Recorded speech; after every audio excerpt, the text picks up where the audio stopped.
ये जो तेरी पायलों की छन छन है, ये जो तेरी पायलों की छन छन है, आशिकों के दिल की ये धड़कन है।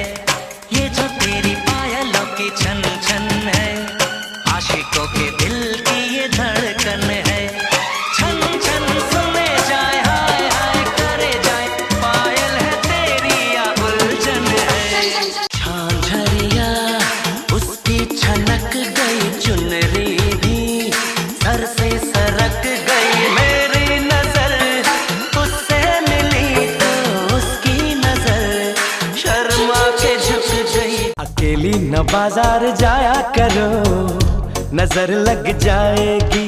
सबकी नजर में न आया करो, नजर लग जाएगी।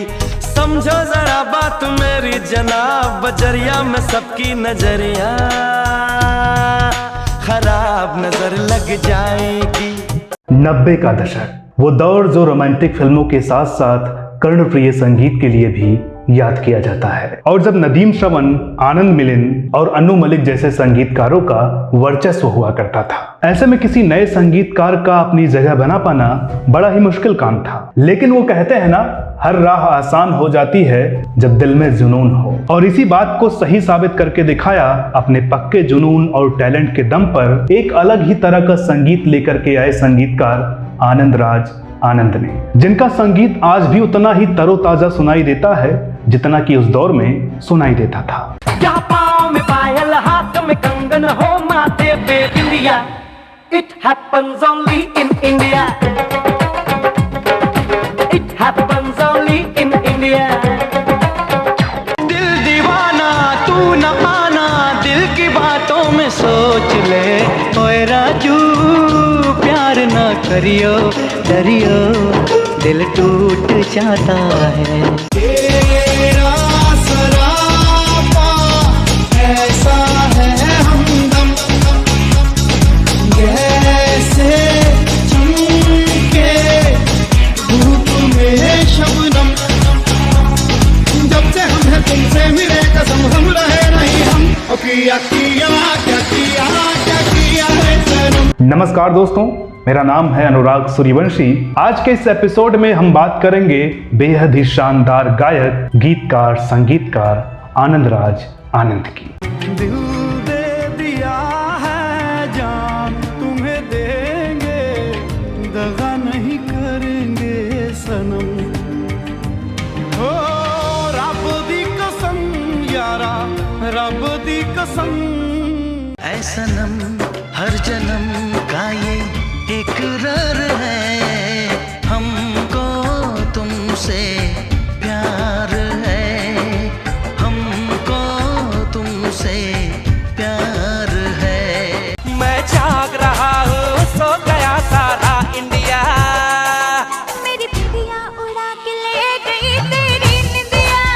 कहता है पल पल तुमसे होके दिल ये दीवाना, एक पल भी जाने जाना मुझसे दूर नहीं जाना। प्यार किया तो निभाना, प्यार किया तो निभाना। आनंद राज आनंद का जन्म 8 नवंबर 1961 को दिल्ली के एक संपन्न परिवार में हुआ था। आनंद राज आनंद का असली नाम राजेंद्र आनंद है, जिसे उन्होंने खुद ही बदल लिया था। आनंद कुल 6 भाई बहनों में सबसे बड़े थे। उनके पिता बलदेव राज आनंद जी का दिल्ली में गहनों का व्यवसाय था। आनंद की मां का नाम श्रीमती अजीत कौर आनंदी है, जो कि एक गृहिणी है। आनंद के पिता चाहते थे कि वे बड़े होकर उनके व्यवसाय को आगे बढ़ाएं, लेकिन आनंद दुकान में बैठकर भी गीत लिखने और उनकी धुन बनाने में लगे रहते। दोस्तों, आनंद अपने स्कूल के दिनों से ही गाने के बेहद शौकीन हुआ करते थे। एक दिन स्कूल में खाली क्लास के दौरान आनंद अपने दोस्तों को एक गीत खोया खोया चांद खुला आसमान गाकर सुना रहे थे।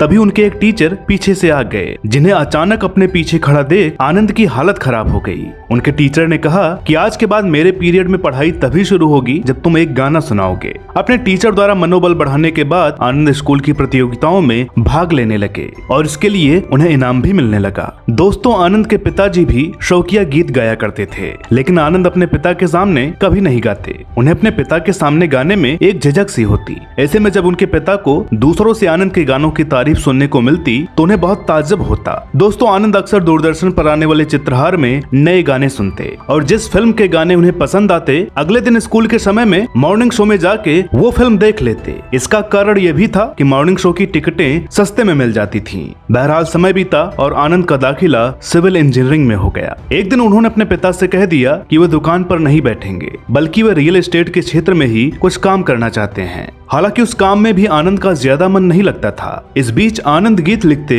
और उसकी धुनें बनाते रहे, जिन्हें सुनने की फरमाइश अक्सर उनके दोस्त करते रहते। दोस्तों द्वारा तारीफ मिलने से आनंद ने एक दिन निर्णय कर लिया कि वे मुंबई जाकर एक चांस तो जरूर लेंगे। इसके बाद उन्होंने अपने बनाए कुछ गानों को एक ऑडियो कैसेट में रिकॉर्ड किया और अपने पिता से मुंबई जाने की इजाजत मांगी, इस वादे के साथ कि अगर 6 महीनों में उन्हें काम नहीं मिला तो वे वापस आकर दुकान संभाल लेंगे। दोस्तों, जिस वक्त आनंद ने मुंबई जाने का फैसला लिया उसके 1.5 साल पहले ही उनकी शादी हुई थी और उनका एक बच्चा भी था, लगभग 4-6 महीने का। यूं अचानक मुंबई जाने की बात पर उनकी पत्नी को भी बड़ी हैरत हुई। उन्होंने आनंद से कहा कि ये आप किस काम में पड़ गए हैं? मेरे घर वालों ने तो यही देखकर शादी की थी कि आप एक ज्वेलर के बेटे हैं। आनंद ने अपनी पत्नी को समझाया कि ये काम तो अपना है ही, अगर मुंबई में कुछ हो न सका तो वापस आकर यही करना है। बहरहाल पत्नी को समझाने के बाद वर्ष 1995 में वे मुंबई के लिए रवाना हो गए। दोस्तों, आनंद को यह भी नहीं पता था कि मुंबई जाकर उन्हें कहां जाना है और मिलना किससे है, लेकिन इस सफर में उनके साथ कुछ ऐसा हुआ जैसे उनकी मंजिल खुद ब खुद चलकर उनके पास आ गई हो, वो भी मुंबई पहुंचने से पहले ही।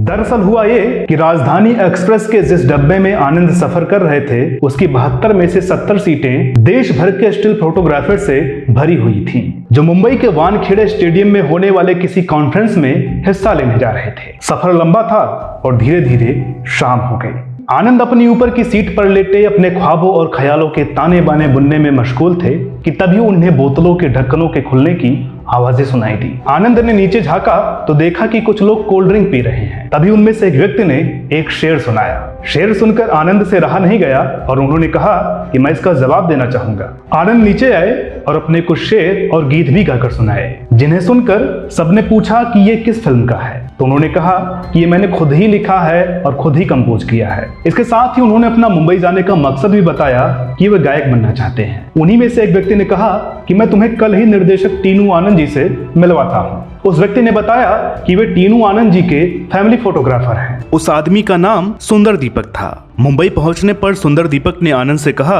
कि वहां सबसे यही बताना कि तुम मेरे कजिन हो। बहरहाल आनंद जी की मुलाकात टीनू जी से हुई और उन्होंने टीनू जी को अपने कुछ गीत सुनाए जो टीनू को पसंद आ गए और उन्होंने कहा कि ठीक है, मैं ABCL की फिल्म मेजर साहब में इन गानों के लिए अमिताभ बच्चन से बात करता हूँ। अगर उन्होंने मंजूरी दे दी तो समझो बात बन गई। इस पार्टी में आनंद की मुलाकात कई और लोगों से भी हुई, जिनमें निर्माता सत्यन पाल चौधरी भी थे। सत्यन जी ने आनंद को टाइम ऑडियो और वीडियो के परवीन शाह से मिलवाया। उन्होंने आनंद को अपने ऑफिस में आने को कहा। इधर 10 दिन के अंदर आनंद को मेजर साहब के लिए फाइनल कर लिया गया, लेकिन अभी उस काम में वक्त था। इस बीच आनंद टाइम ऑडियो और वीडियो के ऑफिस के चक्कर काटने लगे, लेकिन परवीन शाह की व्यस्तता के चलते कभी मुलाकात ही ना हो सकी। बहरहाल 20-25 दिन के बाद जब मौका मिला तो परवीन जी ने उनके गाने सुनकर पूछा कि किसने लिखा है गीत। आनंद ने कहा जी मैंने। परवीन जी ने फिर पूछा कि संगीत किसका है। आनंद ने जवाब दिया जी मेरा ही है। परवीन ने फिर पूछा और आवाज किसकी है। आनंद ने फिर जवाब दिया जी वो भी मेरी ही है। परवीन जी ने झल्लाकर कैसेट वापस करते हुए आनंद से कहा कि पहले ये डिसाइड कर लो कि तुम्हें बनना क्या है, सिंगर, लिरिसिस्ट या कंपोजर।